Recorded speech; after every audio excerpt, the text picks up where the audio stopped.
Welcome back to more 2d6 dungeon. Yes, I know. I forgot to use Belle's Sonic rune last time again. Even though I have my special little helper token here, I still forgot. Apparently that's not obvious enough for me, even though I made it myself. Should probably paint it in neon colors or something like that. Whoa. Was that on video or just my monitor? I think that was on video. Looked like the camera blew out the brightness there for a second. Like way up. I have to check that back. Well, anyways, I'm rambling. So we are down on level 9 and we've started exploring the level already, and last time we fought that Earth Croc and I forgot to use that rune.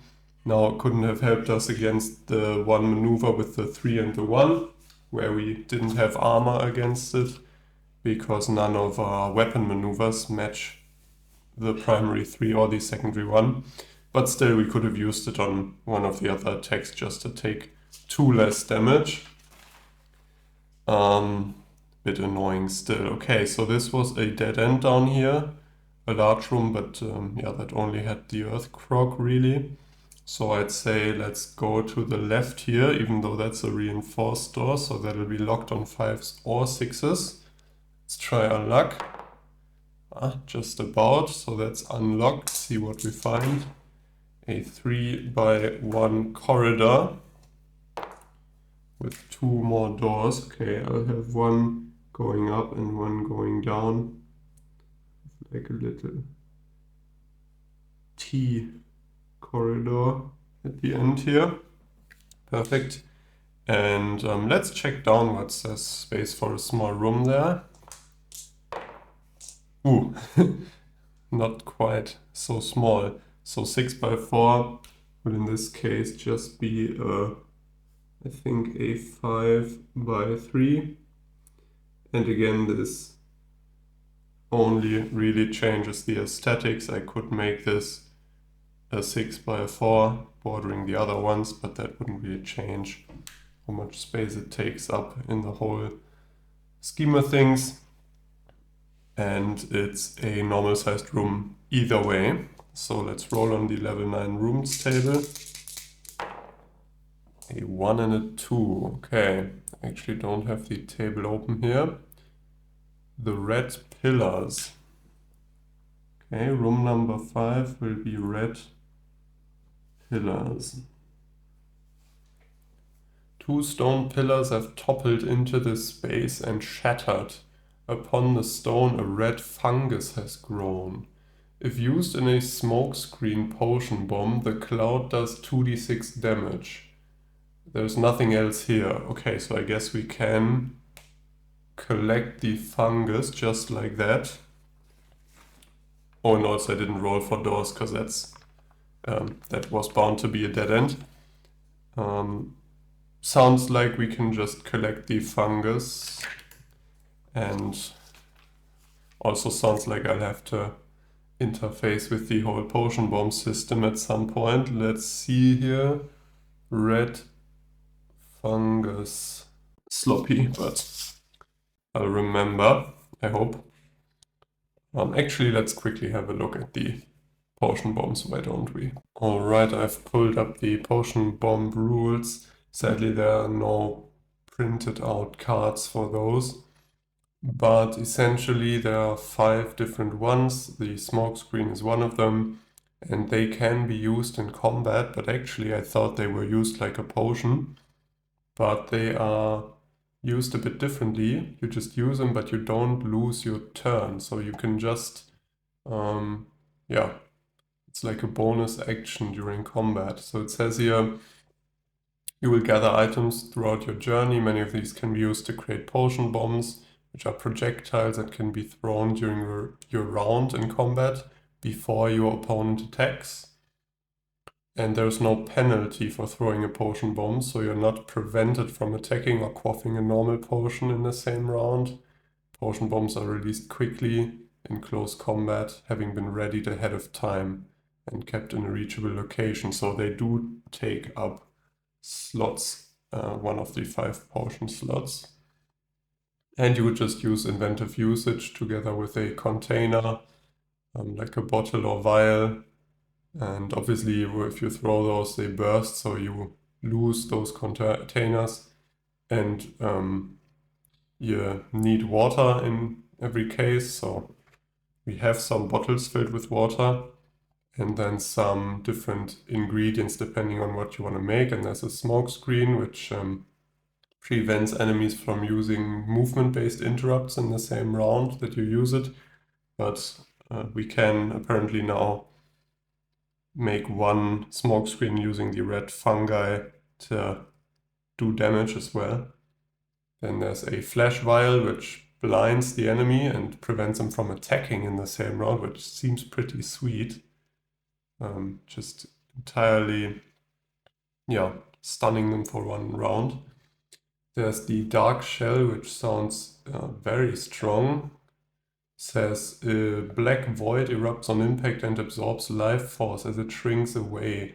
The target loses 5 HP per level of the dungeon. So at this point, that would be a free action combat that does 45 HP of damage, or 50 at level 10 of the dungeon. So that sounds pretty strong. And then there's a shrapnel burst and a flame jar, which each do damage 2d6 plus 4 for the shrapnel and 3d6 plus 3d6 plus 5 for the flame jar. Yeah, so that's free damage, and as long as we have potion slots ready or open, we could definitely prepare some of those. I'm just not sure if we have the ingredients. So for the dark shell, you need the water, a bottle of water, then some charcoal, which I'm already unsure if we've got some. I know we had some at some point, but we definitely offered up a lot of these random items we found to the gods. And then you also need ink, which we do have ink, crushed insects. I'm not sure. I thought we had some beetle or something, but maybe I'm misremembering. And we have a lizard. Ah yeah, remains of an old beetle. Yeah, so we have crushed insects, we have ink. We do not have charcoal at the moment. We have some... we also need Scarlet Oriovetus, which we don't have. But so we can keep that in mind. Because at this point, maybe offering up those items like the ink to Intuneric is not that sensible, because we already have 2 more favor rolls guaranteed. So maybe we'll keep those to make potion bombs. So the smoke screen needs water, then fungi, which we could use our red fungus for. Ash and Ilias petals. We don't have any of the petals, sadly. But that's something to keep in mind. Also, I don't think we have ash. Could always make a fire if we find something flammable. But at the moment we don't. We don't have our firewood anymore, which we had at some point. And the flame jar I was looking at also needs coal or charcoal. And some crushed bone and cathoto spines and some hemp. Yeah, so I think for most of these we're missing one or more of the items. The shrapnel burst, actually, you need a jar of water, you need teeth or fangs. I'm pretty sure we have a lot of teeth here. 4 sets of teeth. Some splinters of wood, we could find those, I'm sure. Just if we come across something wooden in a room, use inventive usage to hack some off, maybe make some noise in the process. We need some thread. I thought we had red somewhere. And Zomerus leaves, which we do have. Yeah, so that might be a possibility. Well, anyway, so basically I think we're missing the odd bit for most of the potion bombs, but now I've looked at them and they seem quite useful to have. So keep that in mind going forward. But for now, I think the red pillars don't offer anything else. Yeah, there's nothing else here.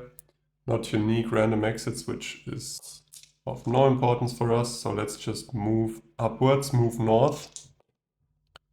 A 3x2, which will be a small room with 2 more doors.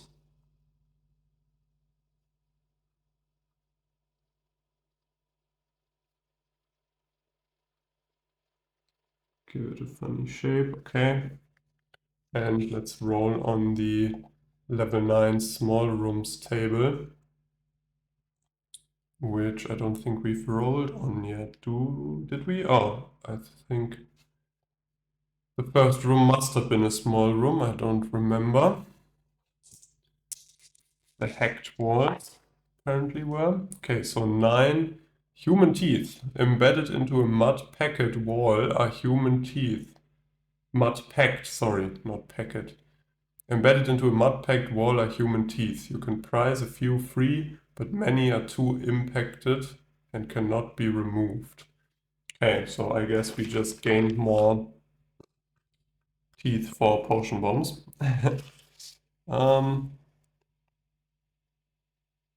Let's just say that's one. Well, dose is a weird word when you're talking about teeth, but one handful of teeth. So one potion bomb or one craft. Okay. And those have archways. The small rooms always have archways. Okay, let's keep on moving north. So 2x2, which we add on. Low roll, okay. So a 3x4.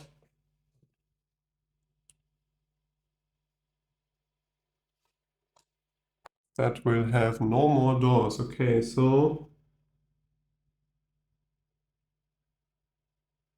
this is a dead end. Let's see what's here. Normal size room. 3 and a 6. Gray mist, which is unique. We already had that, so we have to reroll this. A 1 and a 4. Wait. No, we didn't. There's 2 rooms called Gray Mist, apparently. So the one I just saw that because the Gray Mist we had last time was apparently 1 and a 5. It's right beneath, obviously, the 1 and the 4 in the table. So that was just Gray Mist. We couldn't see anything. We continue onwards. But the mist we just rolled with the 3 and the 6 is a unique room that actually is different. Okay, a bit confusing. Same name there. But so I guess we have to paste that. Yeah. Okay, so this space is full of a gray mist that blurs your vision. You get a sense that the room is empty, which is the same like last time. Suddenly out of the mist lurch 2 zombies. You must fight them before moving on. Okay. Yeah, that's certainly different than last time. And it's got archways, which it doesn't because it's a dead end. Alright, been a while since we fought zombies. Only have 12 HP, which seems like peanuts at this point. They have that interrupt on 1s, 2s, and 6s. So our Thunderous Blow and our Violent Cleave will be debuffed, so Ferocious Strike would be the best, especially because 2d6 plus 10 on a Ferocious Strike has a minimum of 12 damage. So in that case, we could definitely one-hit kill the zombies.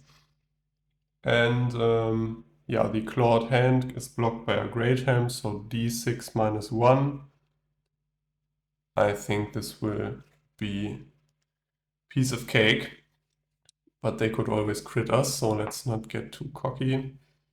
Actually, we can't use our Bell's rune in this case. I checked beforehand because the 4 and the 3 does not match any of our maneuvers. So let's just attack the first zombie here. And actually, we can even throw a throwing axe. Yeah, let's do that. So with our Yips rune, we'll throw it once against the first zombie. A 2 and a 1, so the lifeless corpse does activate, so minus 1 damage, so it'll do 8 damage instead of 9. Taking the zombie down to 4. And now we can attack. 3 and a 6, so that'll be a violent cleave actually. Our weakest roll here. So d6 plus 5 minus 1 because of the interrupt, so d6 plus 4. Yeah, that's at least 4. 8 in this case. So the first zombie has been disposed of, which does mean we'll get fearful momentum for the next round of combat.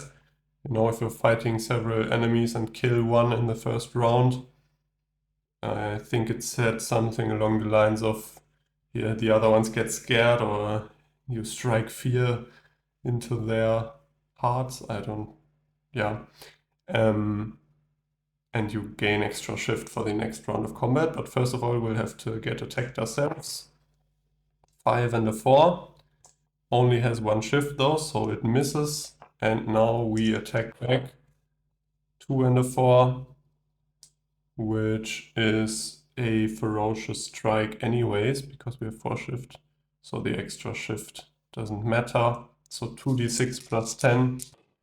Yeah, and that's 19 damage, so that zombie is done. Yeah, that feels good. I mean, in video games and board games and all of these, I think every kind of adventure game, it's always fun to be confronted with some lower level enemies to stunt on them, or yeah, just sort of have you realize that your character has grown stronger. So those each give 38 XP, which will be 76. Where's my dry erase marker? So we'll be at 130 here.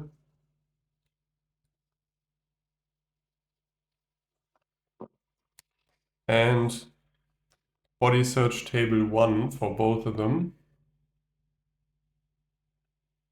Let's see. It's 2d6. Oh, and actually, no, that was for the next chest. We're still blessed with a +3 loot roll, but that was for a chest only. So 2d6, no modifier. Ooh, high roll, 11.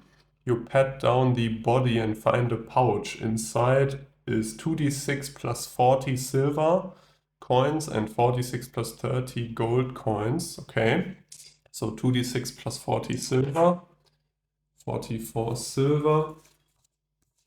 I'll note that down off screen, you'll have to believe me.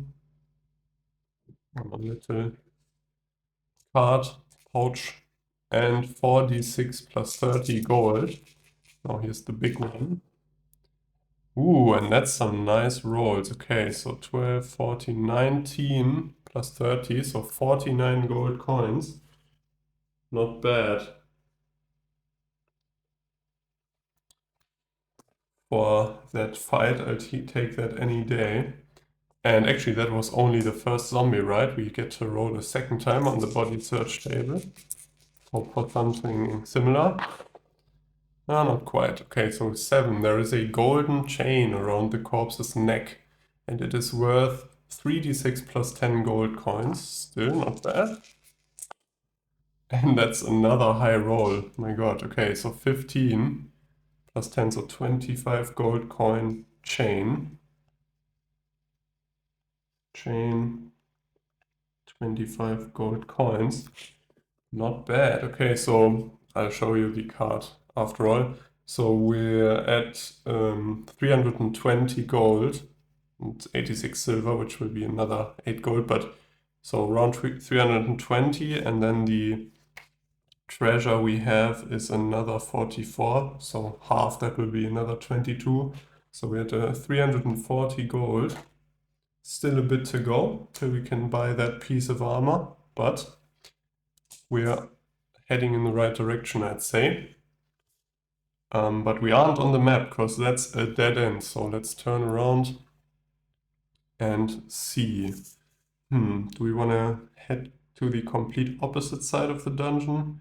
I don't think so. Let's just continue through the closest unexplored exit. Ooh, and that might be a large room. So 3 and a 3, another 3 and a 3. We don't re-roll a second time, I know that, because otherwise rooms could get silly. But a 6x6 is already nothing to sneeze at. Oh, and actually 2 doors, okay.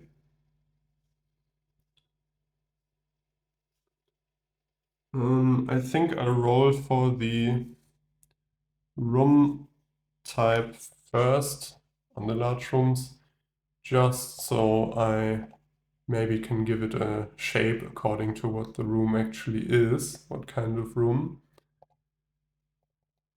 So the level 9 large rooms. Ooh, and that's a double one. An old infirmary. Interesting. Okay, so I don't think if infirmaries have any sort of special shape, so I'll just give this a very basic one.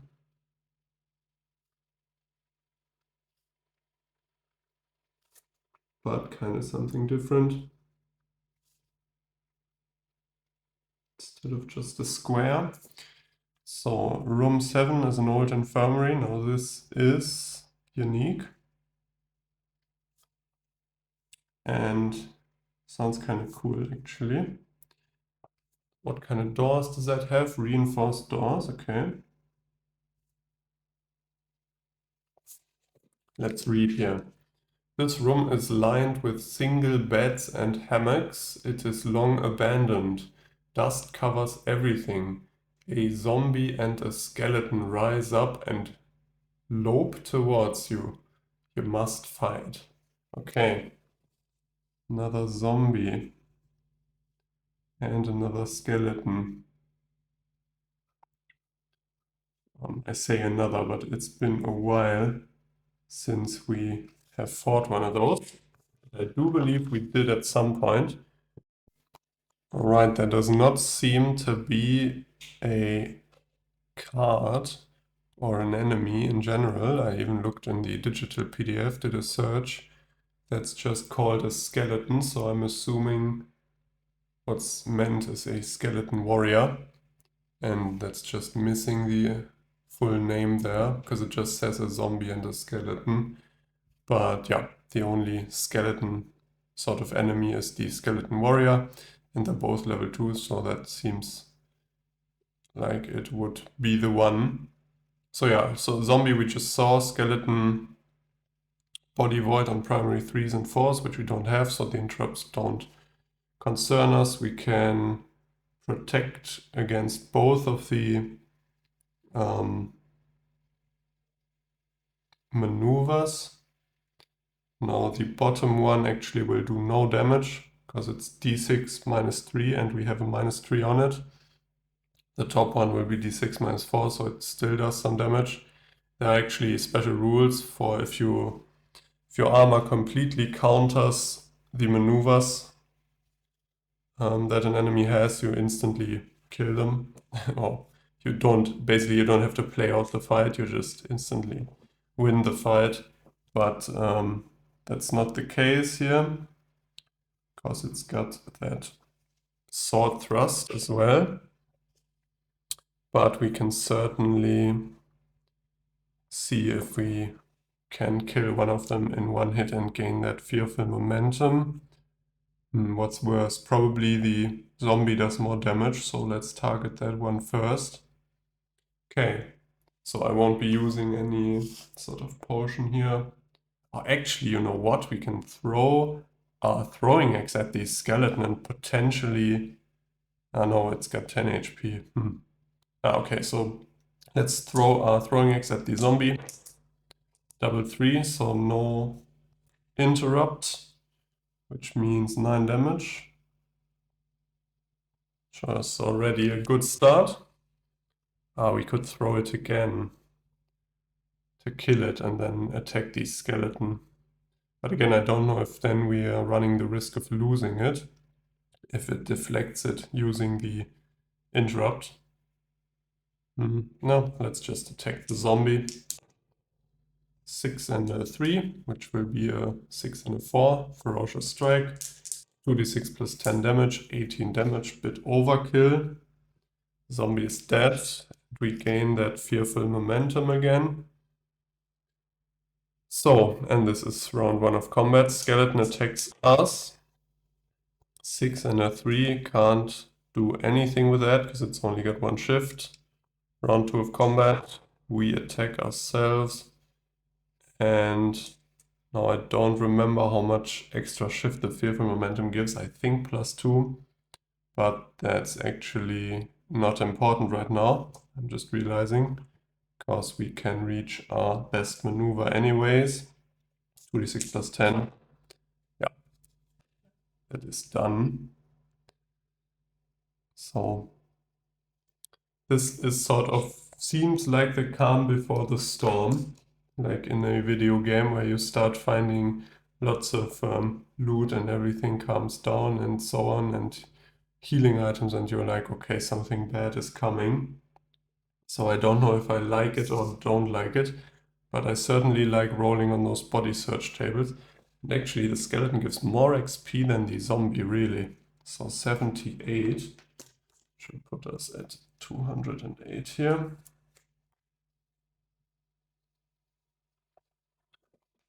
Got 20,208, that is important to note. And we roll on body search table 1 again. Yes, please, twice. Ooh, and that's a high roll again. That's 11. We had that last time, right? Yeah. So again, we find 2d6 plus 40 silver and 4d6 plus 30 gold. Getting lucky with these rolls. Okay, so that's 50 silver in that case.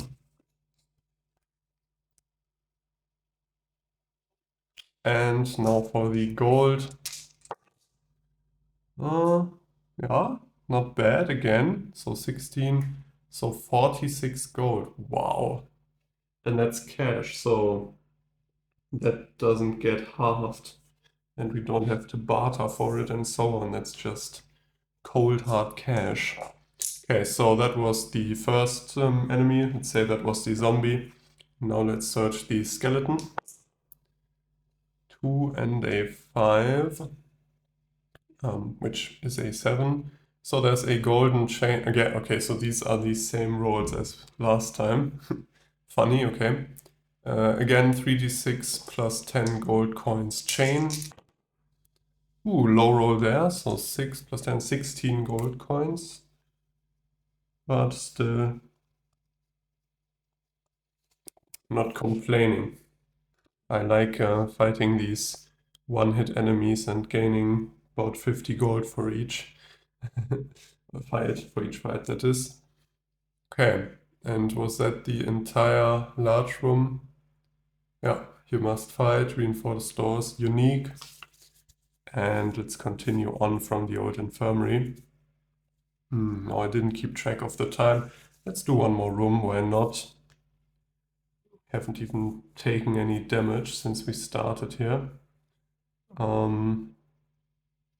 Sure, let's move north again. Oh, let's check the reinforced door first. So that's wide open.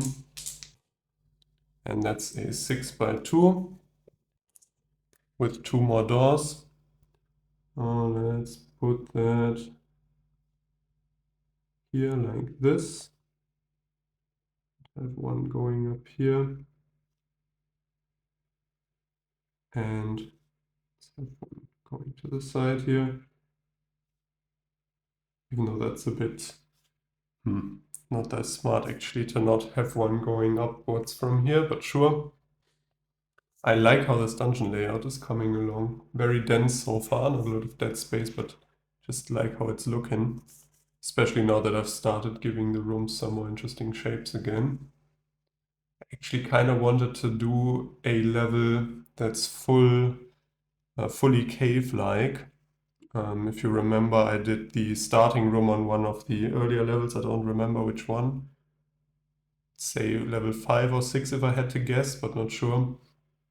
We started in a little cave where we climbed down the waterfall or the cave wall with the waterfall and started in a little cave.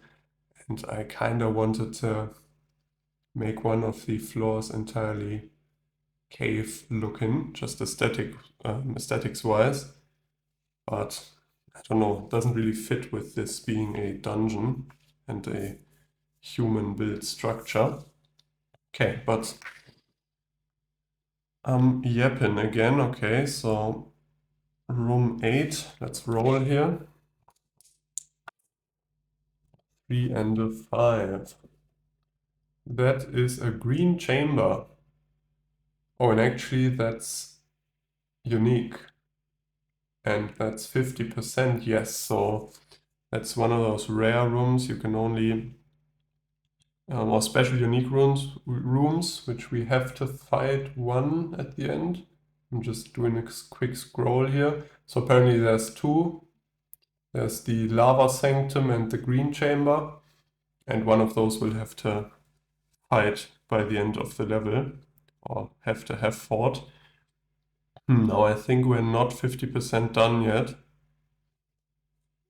It's sort of close, but to me this looks like this is the 50% sort of split, and this is completely empty, and this still has a bit of space to go. So I think we don't have to face that yet, though I'd love to. But I think I'm forced to reroll that, and I won't even read any details. So leave a bit of surprise for later. 4 and a 3. That is twisted branches, okay. Twisted branches. A mass of branches has been heaped into one corner. They are covered with moss and twigs. So I think we could collect moss and twigs, and from that maybe some wooden, like splinters and so on. So maybe I've not been paying enough attention to the room descriptions.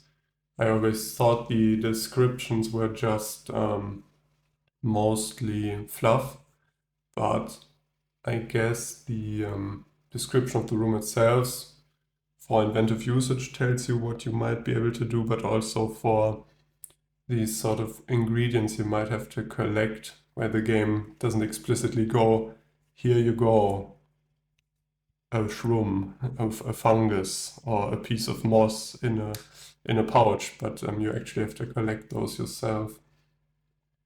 Yeah, so might think about that, but first of all, let's read the encounter. So there's movement beneath the hide. Hide? I guess beneath the heap of twigs. And 2, a Sunday emerge, and you must fight the pair. Oh, now that's a bit more interesting than 2 zombies. I remember we had an Asandi fight that kind of hurt on one of the earlier floors. So I'm curious to see how we measure up against them now. Were those red dudes, I believe. Ooh, I don't like this. I keep scrolling through the enemy cards here and getting further and further in and not finding them. Really, level 5. I thought they were like level 3 or 4. Wow, okay, so 2 level 5 enemies, 32 HP each. I think it's doable, but probably will take damage on this fight.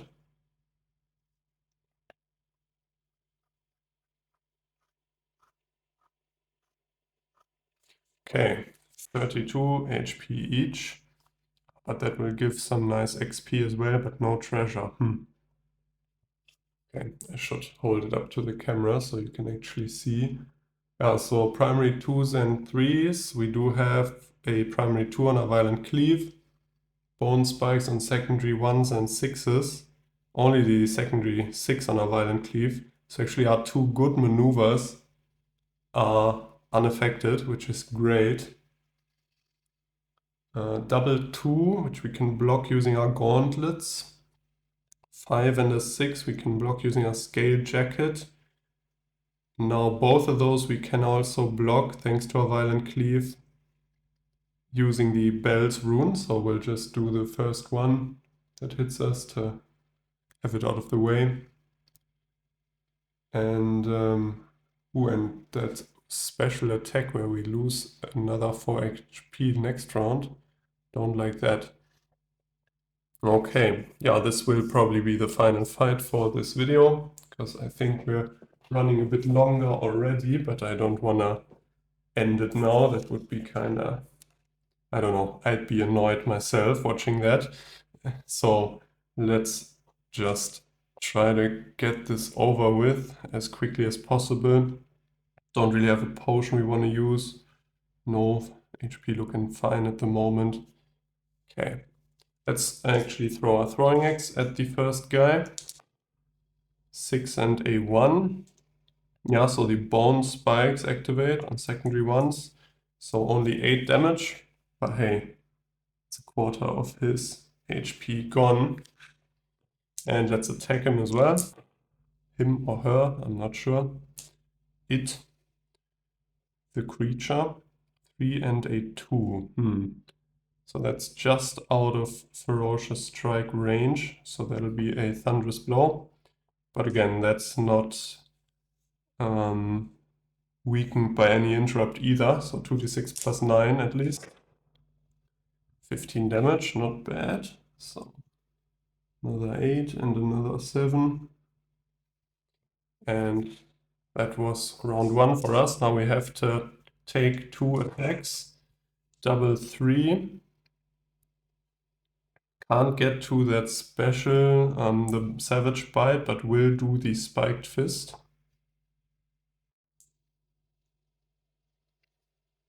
And d6 plus 4 damage. Now actually, I'm thinking probably it's a good idea to save the Bell's rune for if a Savage Bite happens, because then we can block it completely. And I think if you block the entire damage from an attack, you don't apply whatever special effect the attack does. At least, I'm not sure. Maybe I'm in mini rogue mode right now, actually, now that I think about it. Let's just use it to try to block maximum damage here. So we'll use the Bell's Sonic rune here. And that way I won't forget. So instead of d6 plus 4, it'll be d6 minus 1. And that's a 2, so 1 damage. Going down to 59. And we get hit a second time. 4 and a 3. Or we might not actually. Can't get to the Savage Bite, can't get to the Spiked Fist. Those weaklings with only 2 shift. Pathetic. Grunko is looking a lot stronger these days. I remember when we only had 2 shift and kept missing, and now we basically can't miss. Now watch me roll 2 ones that now that I've sort of joked about that. 2 and a 3. Another thunderous blow, I guess. And I'm attacking the same guy. I don't think I have to say that every time. So 2d6 plus 9. 14. Yeah, that's enough. Had exactly 9 HP left, so the thunderous blow is gonna kill him anyways. And let's get attacked once. It's a 2 and a 3, so that'll be another spiked fist. No luck with these savage bites, but lucky for us. So d6 plus 1, because we have our gauntlets or our scale jacket. 5 damage though. And our turn again. Attack here, 3 and a 5. Now that's a ferocious strike. I won't keep turning the dice over every time because we do have our little helper here. So 2d6 plus 10. That's 10 plus 10, so 20 damage. Ooh, very nice. It's a lot. Okay, so left him at 12 HP. He attacks 2 and a 6. Now we don't have bonus shift yet because it's round 3. So he can't get to the savage bite. He's 1 shift off. And it's way off the spiked fist, so we don't get hit here. And now bonus shift. Let's attack ourselves here. Double 3, that'll be a ferocious strike again. So 2d6 plus 10. 14. So 12. Actually, there was no way of not killing him there with the ferocious strike, because that's got a minimum of 12. Very nice. So what was that? 6 HP lost and no treasure, but 700 XP. No, not bad, but I think we'll have to fight a few Sundays to get to a level up, or a few more of these small enemies. So sooner or later we should hopefully find an enemy that gives a lot more XP than that. Is there any sort of loot here? No, we just fight the pair, but I'm gonna take the moss and the twigs, I think. I forgot again if moss was needed for anything, but because we have pouches, let's take certainly some twigs. And here's another pouch. Let's take some moss. Sure, why not? Yeah, very nice. Okay, so explore this upper area here. Yeah, so level 9. Very dense so far. I know I said it already, room-wise. Haven't wrought a lot of maze-like corridor structures or anything like that. Also, I think I've been kind of careful to, with the layout, to not block off any large areas. I know I did that once on some floor with a corridor where we then had a lot of dead space that couldn't be accessed. But yeah, that's that. And there's archways leading on from here. So we'll continue next time. Maybe look up in the corner there. So far they're doing good, but we haven't really fought any real enemies. So yeah, I think as soon as there's another enemy our level, or even just a level 7 or 8 enemy, we'll probably be sweating and using some of our various healing items. Okay, good stuff. I hope you had fun. I did. And I'll see you next time. Until then, have a nice day. Bye bye.